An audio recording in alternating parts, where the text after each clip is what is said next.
Hi, I'm Morgan with Paws. This is our caring collar for cats and dogs. Today, I'm here to show you how to put it on our furry friend Cecilia. Step 1. Remove the collar from the packaging and roll out flat.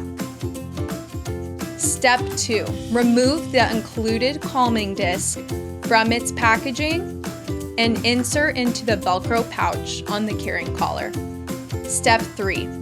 Secure regular everyday collar to the caring collar by threading through the inner ring straps on the caring collar.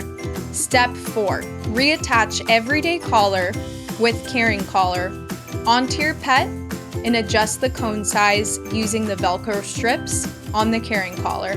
The soft fabric and Velcro pouch should be on the inside of the cone. Step 5. Secure Velcro strips so both ends of the caring collar are together.